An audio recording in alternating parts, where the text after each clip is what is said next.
پاکستان کی ٹریجیکٹری، پاکستان کی ترقی، پاکستان کی جو اڑان ہے اس کو کوئی روک نہیں سکتا. اسی لیے اس کو روکنے کے لیے جو انڈین ایجنڈا ہے اس کے مطابق اسرائیلی ایجنڈا جس میں وہ بلوچستان میں جا کے بارڈر کو پہ لڑائی کروا کے تنگ کرنا چاہتے ہیں، افغانستان پہ سے ہم کو کرنا چاہتے ہیں، یہ ایک بہت بڑا گریٹر ڈیزائن ہے. اور میں آپ کو آج یہ کہنا چاہتی ہوں کہ اس میں امریکہ کی آشیرواد بھی شامل ہے. امریکہ کی سپورٹ کے بغیر یہ کیسے ہو سکتا ہے کہ افغانستان میں وہ $40 ملین پر ویک دے رہے ہیں. وہ ذرا سی چیز میں ایک گھٹیا بلیک میلر کی طرح دنیا کو بلیک میل کرتا ہے امریکہ. اور پاکستان سے اگر اس کی ہمدردی ہوتی یا پاکستان کے اس گریٹر ڈیزائن کا وہ حصہ نہ ہوتا خلاف، تو وہ یہ $40 ملین کے بند کرتا، ان کو ان کے تمام یہ جس کو کہتے ہیں ٹیپ بند کر دیتا. مگر وہ امریکہ کے دیکھ لیں جس طریقے سے BLA کے خلاف انہوں نے کیا کہ جب UN کے اندر چائنا نے اور پاکستان نے قرارداد موو کرنے کی کوشش کی تو اس کو ویٹو امریکہ نے کیا. گریٹ برٹن نے اس کو پرپوز کیا کہ ابھی ان کو مزید ہمیں ایویڈنس چاہیے اور انہوں نے آ کے امریکہ نے ویٹو کر دیا. بالکل ٹھیک. تو یہ ساری جو تین جو سازشی مسلط میں اس کو کہتی ہوں کہ یہ ایول ڈیزائن ہے تین پارٹیوں کا، یہ مل کے یہ پاکستان کو ڈی اسٹیبلائز کر کے رکھنا چاہتے ہیں، پاکستان کی نیوکلیئر سے اور پاکستان کی فوج سے اور پاکستان کی ترقی سے وہ خائف ہیں. بالکل ٹھیک ہے. بابر یوسفزئی صاحب، بلوچستان اس وقت وہاں پہ سب سے زیادہ کشیدگی نظر آ رہی ہے، اور بلوچستان میں ایک جانب تو دہشت گرد وہاں پہ برسر پکار ہیں جس طرح کہ BLA ہو گئی یا TTP ہو گئی، دوسری جانب ہمارے اپنے لوگ بھی وہاں پہ پریشان نظر آ رہے ہیں، جس طرح کہ پولیس کے جو جوان شہید ہوئے ان کے لواحقین دھرنا دیے بیٹھے تھے. تو کیا وجہ ہے اپنے لوگ کیوں اسٹیٹ کے خلاف اس وقت دھرنا دے کے بیٹھے ہیں، یا اسٹیٹ کی جانب سے کوئی ایسا اقدام کیا گیا کہ ان کے جو گریوینس ہے یا ان کی جو تکالیف ہیں اس کو ختم کیا جا سکے؟ چودھری صاحب، سب سے پہلے آپ کا بہت شکریہ. دیکھیں کہ جیسے عظمیٰ گل بتا رہی تھیں کہ بلوچستان کے ساتھ جو ہے نا افغانستان کا اور ایران کا 2100 کلومیٹر سے زائد رقبے کے اوپر بارڈر لگتا ہے. ایک تو انوالومنٹ بہت زیادہ ہے، فتنۃ الخوارج، فتنۃ الہندوستان افغانستان سے آتے ہیں، اور بالکل یہ گریٹر ڈیزائن کا ایک حصہ ہے، گریٹر ڈیزائن کی ایک اسٹریٹجی ہے، پلاننگ ہے کہ انہوں نے پاکستان کو جو ہے نا ڈی اسٹیبلائز رکھنا ہے، انہوں نے بلوچستان کو ڈسٹرب رکھنا ہے. انہیں پتہ ہے کہ بلوچستان اگر ترقی کرے گا پاکستان ترقی کرے گا. ہمارے پاس جو ہے نا مائنز اینڈ منرل میں بڑا اسکوپ ہے، گوادر، سی پیک، ریکوڈیک، سیندک، یہ ایسے پروجیکٹس ہیں جو پاکستان کو معاشی طور پر بہت زیادہ مضبوط بنا سکتے ہیں. آپ نے بات کی کہ وہ دھرنا الحمدللہ ابھی ختم ہو گیا ہے، وہ ہمارا تھوڑا ڈیڈ لاک تھا، لیکن ابھی الحمدللہ ہمارے مذاکرات کامیاب ہو گئے. لوائقین کے جو ہے نا کچھ ایسے کچھ چیزیں تھیں، ان کے گریونسز تھے، کچھ مطالبات تھے جسے حکومت نے مان لیا ہے، منظور کر لیا ہے. ہمارے شہید ہیں، پولیس کے شہید ہیں، ہمیں ان کے اوپر فخر ہے، انہوں نے قربانی دی ہے اس ملک کے لیے. اور انہیں دیکھیں شہید کرنے والے جو ہے یہ فتنۃ الخوارج کے دہشت گرد تھے، تو فتنۃ الخوارج کے دہشت گردوں نے انہیں شہید کیا ہے. وہ ہمارے لیے تو آنر ہے کہ انہوں نے آخری گولی تک ان فتنۃ الخوارج کا مقابلہ کیا. وہ دھرنا ختم ہو گیا ہے، لیکن بلوچستان کے جو ڈائنامکس ہے اسے سمجھنے کی ضرورت ہے. بلوچستان پاکستان کا سب سے بڑا صوبہ ہے، رقبے کے لحاظ سے پاکستان کا سب سے بڑا صوبہ ہے، بارڈرز لگتے ہیں، انوالومنٹ بہت زیادہ ہے. اور گزشتہ سال مارکا حق میں کامیابی کے بعد جو ہے وہ انوالومنٹ واقعی میں بہت زیادہ ہو گئی ہے. جیسے عظمیٰ گل صاحبہ بتا رہی تھیں، کلبھوشن یادو جب اسے گرفتار کیا گیا اس نے اس بات کا اعتراف کیا، اسے بلینز آف ڈالرز دیے گئے تھے کہ اسے جا کر بلوچستان کا امن خراب کرنا ہے، بلوچستان میں دہشت گردی کروانی ہے، یہاں پر مقامی لوگوں کو اپنے ساتھ ملانا ہے، فیسیلیٹیٹر بنانا ہے.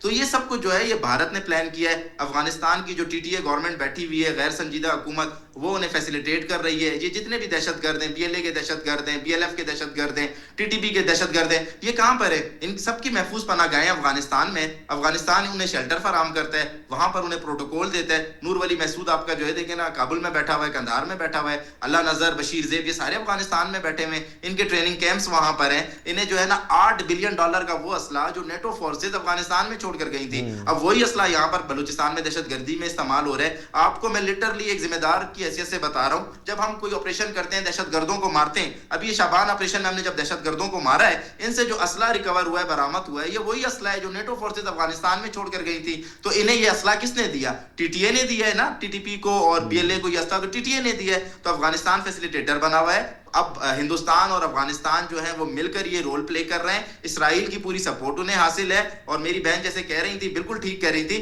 $40 ملین افغانستان کو دیے جا رہے ہیں. کس لیے دیے جا رہے ہیں؟ افغانی کیا امریکہ کے چاچے لگتے ہیں یا مامے لگتے ہیں؟ اسی لیے دیے جا رہے ہیں کہ آپ نے پاکستان کو جو ہے ڈسٹرب رکھنا ہے. اچھا پاکستان کو مستحکم نہیں ہونے دینا. بابر صاحب یہ بتائیے کہ جو اسلحہ آپ بات کر رہے ہیں نیٹو کا چھوڑ کے گئے تھے، اس کی کتنی بڑی مقدار ہے کہ جو ابھی تک استعمال ہو رہی ہے اور وہ پاکستان کے اندر دہشت گردی میں بار بار وہ اسلحہ دیکھنے کو آ رہا ہے؟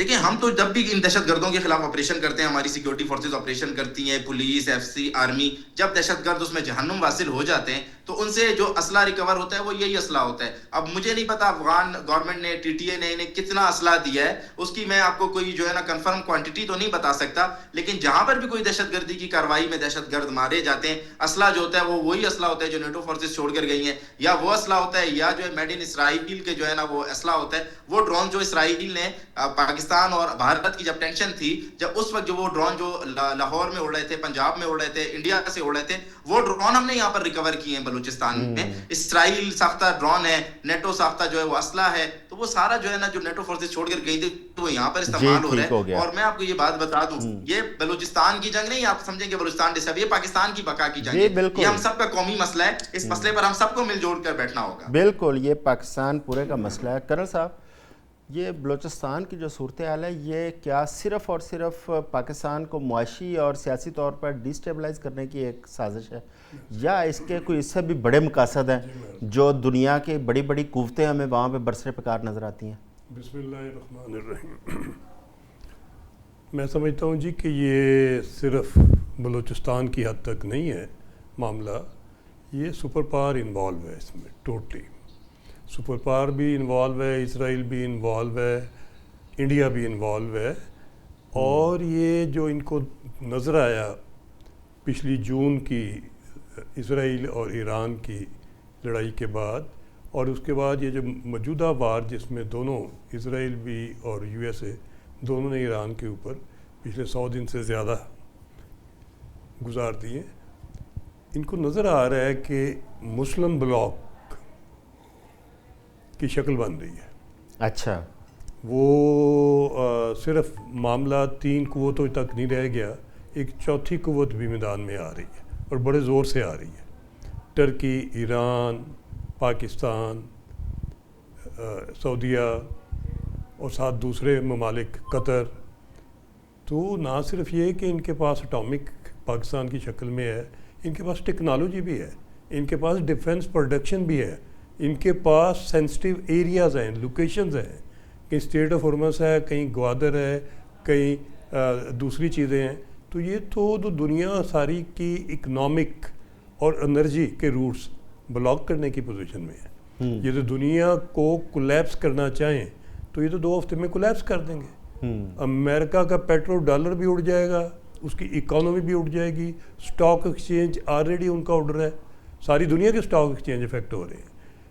میں عرض کروں جی کہ ابھی تک $3 ٹریلین یو ایس اے, یہ پینٹاگن کی فگر ہے جی, $3 ٹریلین پچھلے 12 دن میں خرچ ہو چکا ہے. تو اس سپیڈ سے جو اکانومی یو ایس اے کی افیکٹ ہو رہی ہے. اور میں ایک اور چیز عرض کروں, اسرائیل سے اور سارے ڈیفنس جتنے بھی ڈیفنس ایکسپرٹ ہیں یو ایس اے کے, بے شک وہ ان کا اپنا ایڈوائزر ڈیفنس منسٹری کا کرنل ڈگلس کی میں بات کر رہا ہوں جی, یا ان کے شکاگو کے پروفیسر جو ہیں اسی کے ڈاکٹریٹ کی ہوئی ہے, بہت کمپیٹنٹ ہے. کسی کی بھی پوڈ کاسٹ آپ سن لیں, بڑی کلیئرلی چیزیں نظر آ رہی ہیں کہ امریکہ کولیپس کر رہا ہے, ہر روز نیچے جا رہا ہے, ٹریپ ہو گیا ہے, پھنس گیا ہے. وہ 45 نہیں, ہم اس پہ آتے ہیں ایران اور امریکہ کی لڑائی پہ. میں بلوچستان پہ چاہ رہا تھا کہ بلوچستان میں اعظم صاحب عرض کروں کہ جو کام کرنے والے تھے, اچھی بات ہے کہ ہمارے دوست ان کے بلوچستان گورنمنٹ کے ادھر ہیں. میں پوچھنا چاہوں گا کہ جب یہ سمجھتے ہیں کہ یہ اسلحہ جو ہے یہ امریکن ہے, انہوں نے پکڑ بھی لیا, ان کو یہ بھی پتہ ہے 40 ملین ہر ہفتے آتے ہیں, آپ کو ساری چیزیں پتہ ہے سی آئی اے کی انوالومنٹ کی, اور شاید آپ کو یہ بھی پتہ ہوگا کہ پچھلے 2 مہینے میں کتنی نئی ریکروٹمنٹ ہوئی ہے, کتنے نئے بیسز ایکٹیویٹ ہوئے ہیں. اور یہ بھی پتہ ہوگا کہ یہ صرف طالبان کا آپریشن نہیں ہے, یہ تو پچھلے 4-6 مہینے سے جب سے جنگ لگی ہے اس وقت کے آپریشن پلان ہوئے ہیں. انڈین آرمی انوالو ہے, اسرائیل انوالوڈ ہے, سی آئی اے انوالوڈ ہے, یہ تو جگہ جگہ پہ ان کے بیسز بن کے. تو یہ سارا کچھ جب پتہ ہے تو پھر ہماری گورنمنٹ نے یو ایس اے کی پچھلے 2 ماہ میں بہت خدمت کی ہے, دن رات کی ہے. ہم نے کوئی معاوضہ نہیں لیا. ہمیں جو 78 ایئر کا رگڑا لگا ہوا ہے, اور ہمارے جو واجبات ہیں, جو ہماری اکانومی کا ہے, ہمیں آئی ایم ایف کے حوالے کر کے جو ہر روز رگڑا دیا جا رہا ہے, ہمیں تو کچھ نہیں ملا, تو کم از کم یہ جو ٹیررزم ہمیں دہشت گردی کے حوالے کیا ہوا ہے, ہمیں جو ایران کے ساتھ نتھی کر کے پچھلے 46 ایئر سے جو سینکشن کی سزا مل رہی ہے بارڈرز پہ, سمگلنگ کی مل رہی ہے, اور ابھی جو آپ لوگوں نے ہمیں پہلے سندور 1 میں آپ لوگوں نے انڈیا کو استعمال کیا, جب اللہ تعالیٰ نے ہمیں اس سے محفوظ کیا, تو ابھی آپ نے ہمیں دہشت گردی, آپ نے جانا تھا ایران میں فیز 2 کے لیے, اور آپ نے ادھر ہمیں یہ بائی ڈیزائن پاکستان کو پن ڈاؤن کیا گیا ہے. ایک کوئی دن ایسا نہیں جاتا جس میں اٹیک پلان نہیں ہوئے, ان کی ریکی نہیں ہوئی, جگہیں دیکھی نہیں ہوئی, پن پوائنٹ جگہ کے اوپر روزانہ اٹیک لانچ ہوتا ہے. بالکل. ابھی قاضی محمد شارع قاضی صاحب ہمارے ساتھ ہیں, ڈاکٹر ہیں. قاضی صاحب, آپ نے گفتگو سنی, ابھی کرنل صاحب کی سنی, باقی مہمانوں کی بھی سنی. اب بلوچستان کے اندر جس طرح کے بیرونی قوتوں کی انوالومنٹ, بالخصوص جو اسرائیل کی انوالومنٹ نظر آ رہی ہے, کے پی کے وزیر اعلیٰ نے دعویٰ کیا ہے کہ وہاں پہ بھی کوئی ایسی ہی ان کو انوالومنٹ نظر آ رہی ہے, گورنر نے, فیصل کریم کنڈی صاحب نے, اور انہوں نے یہ مطالبہ بھی کیا ہے کہ وہاں پہ بھی اسی طرح آپریشن شبان کی طرح کا ایک آپریشن لانچ کرنے کی ضرورت ہے. اچھا, ایک تو اس چیز پہ روشنی ڈالیے گا, کیا یہ اسرائیل کی انوالومنٹ ہو سکتی ہے اور کس حد تک ہو. دوسرا, بلوچستان کی بالخصوص اس وقت اس خطے کے اندر بین الاقوامی طور پر اگر ہم دیکھیں اس کی اہمیت کیا ہے کہ پوری دنیا کی نظریں بلوچستان کے اوپر لگی ہوئی ہیں. جس طرح مشرق وسطیٰ کا اگر ہم دیکھتے ہیں تو اس کے ساتھ جڑا ہوا خطہ ہے ہمارا بلوچستان. جی بہت شکریہ اعظم صاحب. اس کو 2-3 نظریات سے دیکھنا پڑے گا. پہلا تو یہ ہے کہ افغانستان کے اندر جو بھی حکومتی ڈھانچہ افغانستان میں اس وقت قائم ہے, اس حکومتی ڈھانچے کے پاس اس وقت 2 بنیادی مقاصد ہیں جن کو اس نے استعمال کرنا ہے. پہلا تو یہ ہے کہ اس کو انٹرنیشنل لیول پہ ریکگنیشن چاہیے کہ اس کو بین الاقوامی سطح پر تسلیم کیا جائے. اب اس کو تسلیم کرنے کے لیے جو شرائط رکھی گئی تھی وہ شرائط ان کو قابل قبول نہیں ہیں. دوسرا یہ ہے کہ ان تمام لوگوں کا جو اس وقت برسر اقتدار ہیں افغانستان میں, ایک معاملہ جڑا ہوا ہے ان تمام نان اسٹیٹ ایکٹرز کے ساتھ, ان تمام دہشت گرد اور شدت پسند تنظیموں کے ساتھ جو اس خطے کے علاوہ بھی کہیں سے آپریٹ کر رہی تھیں, اور وہ افغانستان میں آماجگاہ بنانے میں کامیاب ہو گئی. اب میں بابر یوسفزئی صاحب کی بات کو آگے بڑھاتا ہوا اگر تھوڑا سا کچھ اسٹیٹسٹکس دیتا چلوں تو امریکی حکومت خود یہ تسلیم کرتی ہے کہ 3 لاکھ سے اوپر اسمال آرمز اس وقت افغانستان میں موجود ہیں جو وہ چھوڑ کے گئے تھے. 40,000 کے قریب ان کے پاس وہیکلز موجود ہیں. $7.1 ارب کے قریب یہ اسلحہ ہے. CNN کے کچھ نمائندے آج سے گزشتہ سال پاکستان آئے, انہوں نے آ کے KPK سے ہونے والی دہشت گرد کارروائیوں میں جس اسلحے کی نشاندہی کی وہ پینٹاگون سے ٹریس بھی ہوا, اور کئی بار امریکی حکومت نے تسلیم کیا کہ اس اسلحے کو صرف لیوریج کے طور پہ استعمال نہیں کیا جا رہا بلکہ جو غیر قانونی تجارت کی جاتی ہے اس میں بھی یہ اسلحہ دہشت گردوں, شدت پسندوں اور ان تمام ٹیررسٹ اور کرمنلز کے ہتھے چڑھ جاتا ہے جو پھر اس کو جو بھی مقاصد ہوں اس کے لیے استعمال کریں گی. ہمیں یہ چیز ذہن میں رکھنی ہے کہ گنز فار ہائر ہیں, ان کو جو قیمت دے گا یہ اس کے مقاصد کو پورا کریں گے, اور ان کا اپنا مقصد وہ معیشت ہے جس معیشت پہ یہ کبھی نہیں چاہیں گے کہ کوئی حکومت اپنا کنٹرول رکھے یا اس کو واچ کرے. اور یہ جو انلیگل ٹریڈ ہے یہ تو سوویت افغان وار سے چل رہی ہے, اور کئی روٹس ایسے تھے جن کی نشاندہی پاکستان نے کر کے ان کو پلگ کر دیا. کئی روٹس ایسے ہیں جو مسلم ممالک سے ہو کر آتے ہیں, کئی روٹس ایسے ہیں جن کو نیا بنا لیا گیا ہے.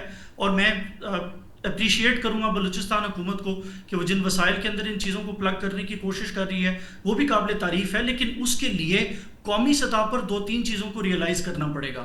پہلی یہ کہ اگر ہم دنیا میں ہونے والے ہر واقعے کو کسی نہ کسی بین الاقوامی سازش کے ساتھ یا کسی نہ کسی بین الاقوامی سپر پاور پالیٹکس کے ساتھ جوڑ لیتے ہیں تو بلوچستان میں ہونے والے واقعات بھی شاید اسی طرح جوڑے جا سکتے ہیں.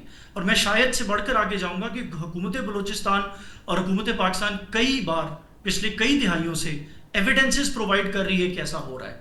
نمبر 1.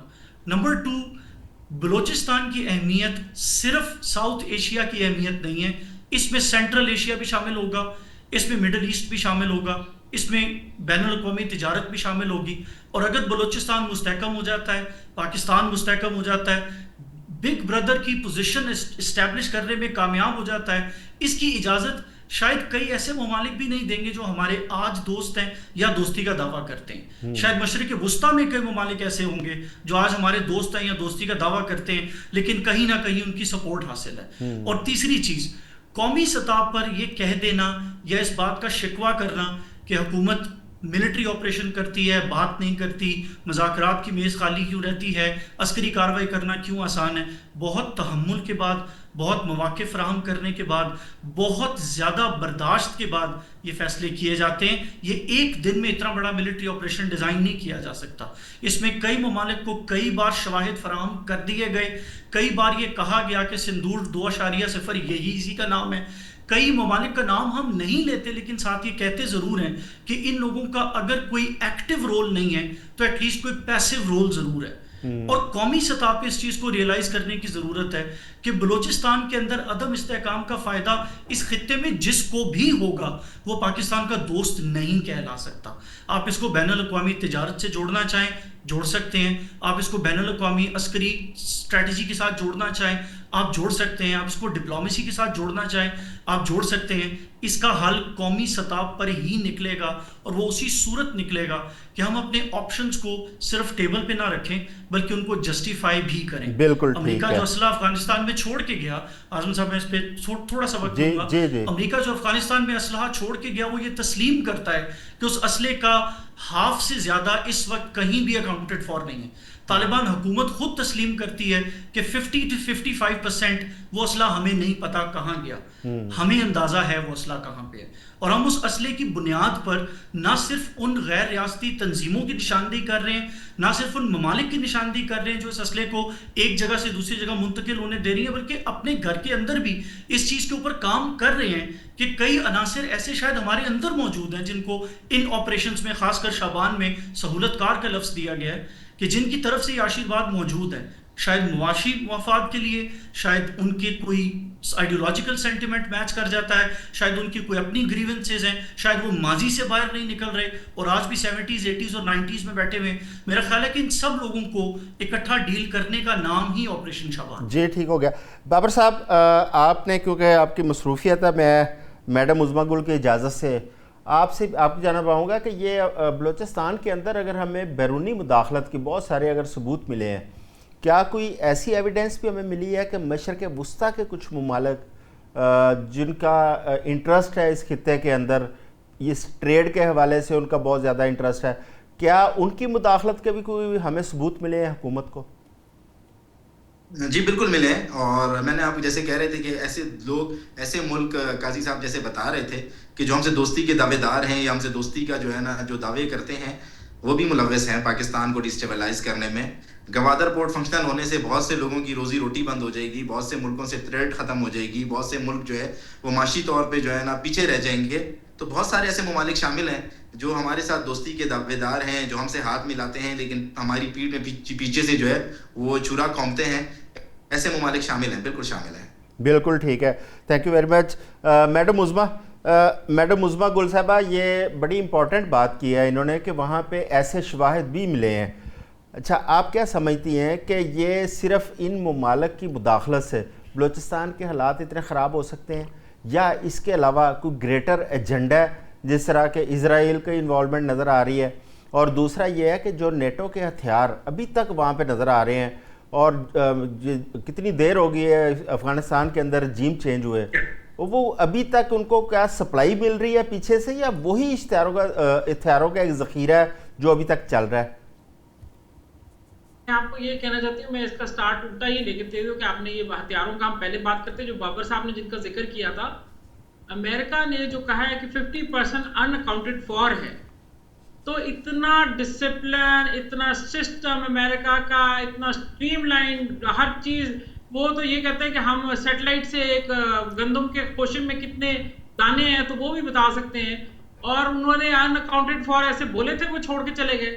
اور وہ کیوں نہیں پراپر ہینڈ اوور کر کے گئے جب انہوں نے طالبان سے قطر میں بیٹھ کے بالا ڈیلے کی, پاکستان کو بتایا نہیں, اور بالکل ہر چیز انہوں نے چھپا کے رکھی, کسی کو نہیں بتایا, جبکہ پاکستان تھرو آؤٹ ہر چیز میں رہا شامل, اور انہوں نے پاکستان کو بالکل ایسے دودھ میں سے مکھی کی طرح نکال کے باہر پھینک دیا. اس کی وجہ یہی تھی کہ انہوں نے ایک ایسا شر چھوڑ کے جانا تھا, رات کے اندھیرے میں منہ چھپا کے وہ بھاگے ہیں. کسی کو سمجھنے کی ضرورت ہے, یہ کچھ بھی ان اکاؤنٹڈ فار نہیں ہے, بائی ڈیزائن انہوں نے یہ کام کیا تاکہ ہمارے لیے ایک ایسا عذاب چھوڑ کے جائیں جس کو ڈیل کرنا. اور جیسے ہی آپ نے آرم ٹوسٹنگ کرنا چاہیے, جیسے ہی ٹرمپ صاحب حکومت میں آئے انہوں نے کیا, انہوں نے ان کے 2-3 مہینے تک ان کے پیسے بند رکھے.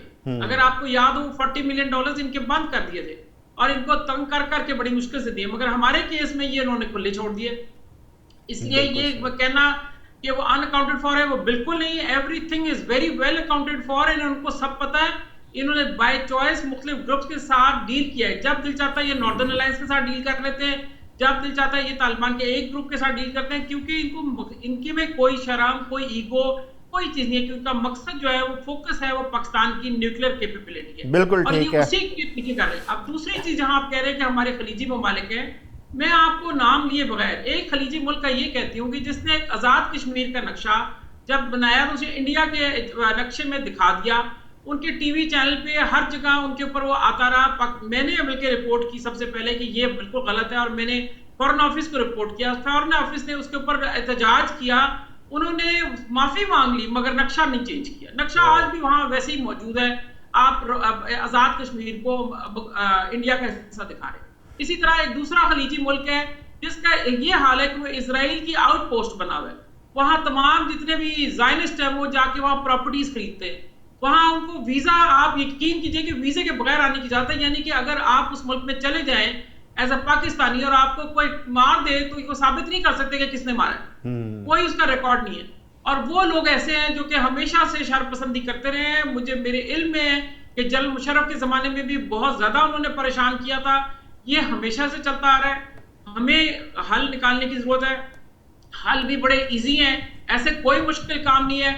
دنیا بیٹھ کے ہمارے ملک میں شر پسندی کر رہی ہے، دہشت گردی کروا رہی ہے. کبھی پانی انڈیا بند کر دیتا ہے تو وہ آبی دہشت گردی کرتا ہے، کبھی وہ ویسے دہشت گردی کر رہا ہے. ہم یہاں بیٹھ کے منہ میں گھنگیاں ڈال کے بیٹھے، یہ کیسے ہو سکتا ہے؟ We have to take some drastic measures, and ہمیں اپنی ڈیفینس پالیسی یا جو اس کے طریقہ ہے اس کو اب اوفینسو پہ لے جانے کی ضرورت ہے. Because this is not on. ہمارا خون جا رہا ہے، ہمارے بچے مارے جا رہے ہیں، ہمارے جوان شہید ہو رہے ہیں. ایک ایک جوان جس کے اوپر اتنی ہم نے تربیت پہ پیسہ لگایا ہوتا ہے، اتنا ہم نے اس کی ٹریننگ کی ہے، وہ ہمارے ایک نظریاتی طور پہ بھی پاکستان کا محافظ ہے اور وہ جسمانی طور پہ بھی حفاظت کرتے ہیں. جب اس کی جان جاتی ہے تو ہمارا ملٹی فولڈ نقصان ہو جاتا ہے. بالکل ٹھیک ہے. کہ ہم سیاسی چالیں چلتے رہتے ہیں، اس کو خوش کرنا ہے ہمیں. ہماری جو سول گورنمنٹس ہیں ان کو پیسے چاہیے، ان کے اپنے مفادات ہیں، کسی سڑکیں بنانی ہیں، کسی نے کمیشن لینے، مگر اینڈ آف دا ڈے نو بڈی ریلائزز کہ ہم نے اپنے محافظ قربان کر رہے ہیں. جی وقت ہوا ہے ایک شارٹ بریک کا. ابھی اس پہ گفتگو کا سلسلہ جاری رہے گا، ہمارے ساتھ رہے گا. آتے ہیں ایک شارٹ بریک کے بعد.